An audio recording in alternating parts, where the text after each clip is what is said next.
आपसे भी बात की जाए। और जिस प्रकार से वातावरण आज मेरे प्रदेश में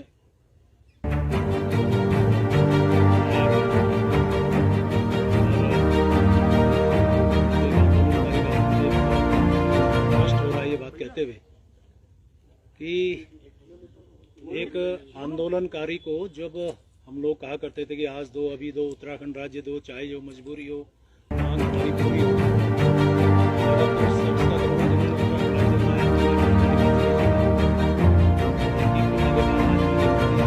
इसको संभाल रहे हैं, उनका भी मैं धन्यवाद करूंगा। और आज हमारे जैसे व्यक्ति को साबित करना पड़ रहा है कि हमने उत्तराखंड के लिए क्या योगदान दिया।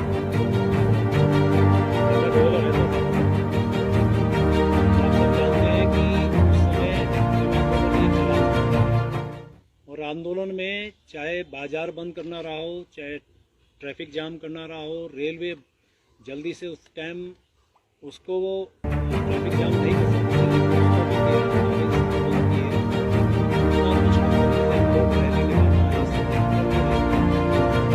और मैं संक्षेप में बोलूँगा क्योंकि लंबा विषय ना हो जाए, क्योंकि आपको भी कई जगह जाना होगा।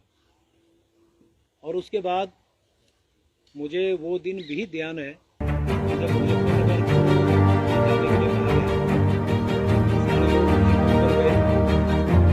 हमारे उत्तराखंड के गांधी स्वर्गीय इंद्रमणि बडोनी जी आज दुनिया में नहीं है, मैं उनको भी श्रद्धांजलि अर्पित कर रहा हूँ।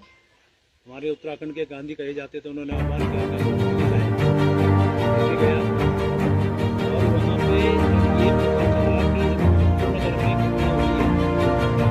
और घटना भी आप जानिए कि गोलीबारी के साथ साथ हमारी मातृशक्ति के साथ कुछ घटनाएं और खराब हुई हैं, गलत हुई हैं।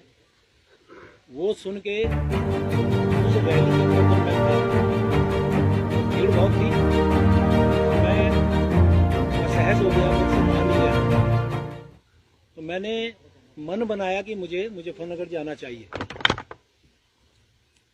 अब आप देखिए उस टाइम रैली में तो बहुत से लोग ऐसे थे जो परिचित थे, कुछ नहीं थे, जो पूरे प्रदेश भर के लोग आए थे।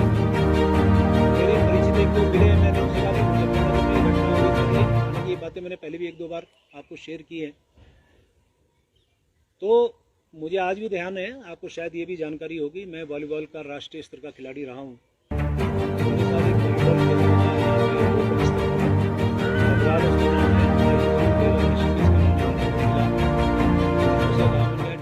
डब्बू बोलते हैं प्यार में, मैंने कहा डब्बू ऐसे हो गया और वहाँ चलना है, कैसे जाएंगे? अरे मैंने देखते हैं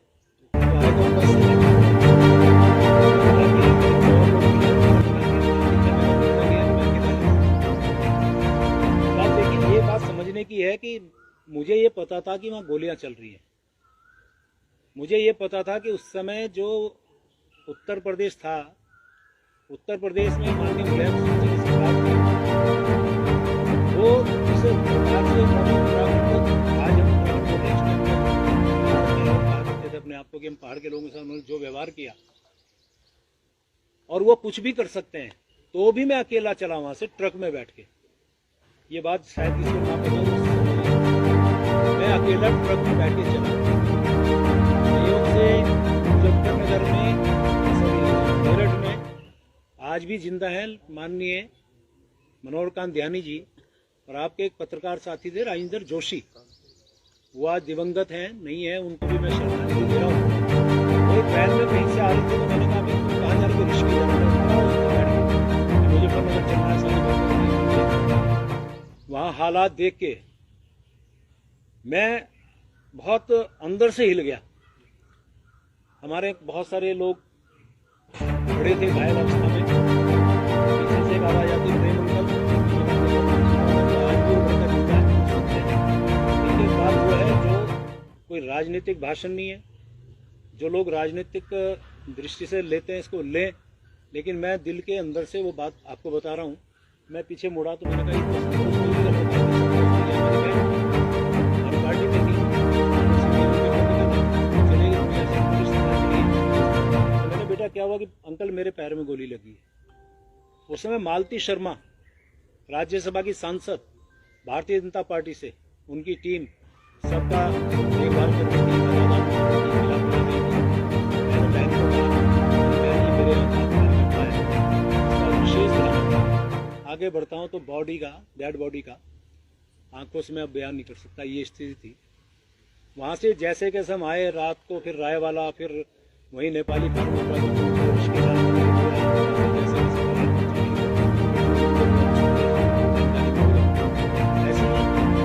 संक्षेप में बता रहा हूँ।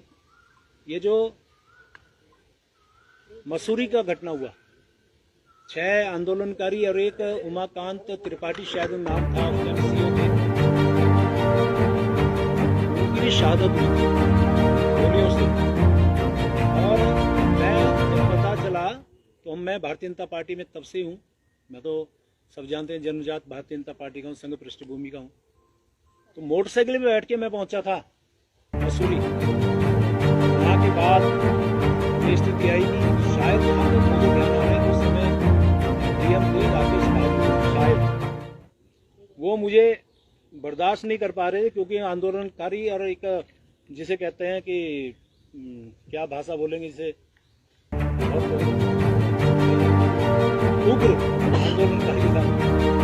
और उन लोगों की निगाह में, प्रशासनिक निगाह में सुभाष गुप्ता आपके पत्रकार साथी उस समय अमर उजाला में थे, वो आज भी हैं, गिरफ्तारी करा में पूछ सकते हैं। उन्होंने मुझे कहा भाई साहब आप यहाँ से चले जाएं। मैं कैसे चला जाऊँ, मेरे यहाँ शहादत होगी, कैसे चला जाऊँ, मुझे अलग से ले गए। जो भाव था हमारे प्रति वो मैं आभारी हूँ उनका भी।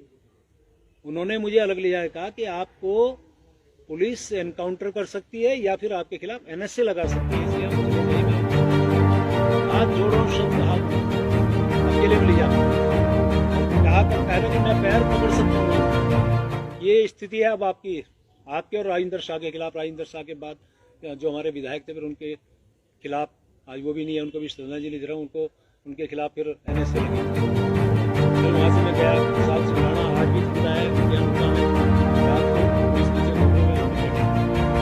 और उसके बाद मैं वहाँ से सुबह सुबह अपनी मोटरसाइकिल से भागा।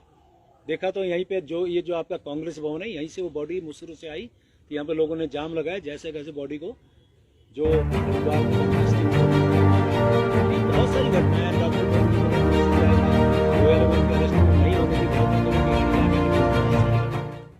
तो मैं ये जो बातें बताई, इसका मतलब सिर्फ इतना है कि जिसने इस आंदोलन, इस उत्तराखंड को बनाने में अहम भूमिका निभाई, लाठियां खाई है। तो मेरे पास आपको फोटो नहीं है, यदि वो फोटो आज आपको तो वो फोटो आप देखते तो पुलिस वाले लठ मार रहे हैं, पीछे बचा लो, ऐसे में उस टाइम लाठियां खा रहा था। आज ऐसे व्यक्ति को सिर्फ इसलिए टारगेट बना जाए तो मुझे बोलने की आवश्यकता नहीं। और मेरे जैसे एक आंदोलनकारी की बात को जिस प्रकार से तोड़ मरोड़ के पेश किया गया, चलिए मुझे बड़ा दुख है, मैं बहुत आहत हुआ कि ऐसी स्थिति में मुझे लगता है कि जिस प्रकार से मेरे माननीय मुख्यमंत्री हैं, उनके कुशल नेतृत्व में मेरी सरकार बहुत अच्छा काम कर रही है, प्रदेश के सर्वांगीण विकास का काम कर रही है। और माननीय मोदी जी का तो क्या कहना है, उनके तो आशीर्वाद से हमारा राज्य आज प्रगति और बढ़ रहा है। किसी भी स्थिति में मैं बात करूँ तो माननीय मोदी जी का जो लगाव झुकाव हमारे उत्तराखंड वासियों से है, और मैं हमेशा एक बात कहा करता हूँ, उनके दिल में हम बसते हैं और हमारे दिल में वो बसते हैं। तो वो तो हमेशा हमारे इस प्रकार के नेता है जो 21 देशों से जिनको सर्वोच्च सम्मान मिला हो, उनका प्यार आशीर्वाद हमारे उत्तराखंड को मिल रहा है। मैं उनका भी बहुत धन्यवाद कर रहा हूँ।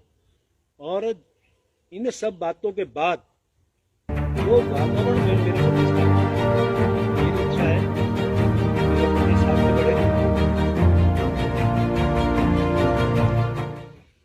मैं इस प्रदेश को आगे बढ़ाने में मेरे से जो योगदान, जो मेरा हो सकता है, मैं देने को तैयार हूँ। और इसलिए आज मैंने निर्णय लिया है, मैं अपने पद से त्याग पत्र देने माननीय मुख्यमंत्री जी के पास। बहुत बहुत धन्यवाद।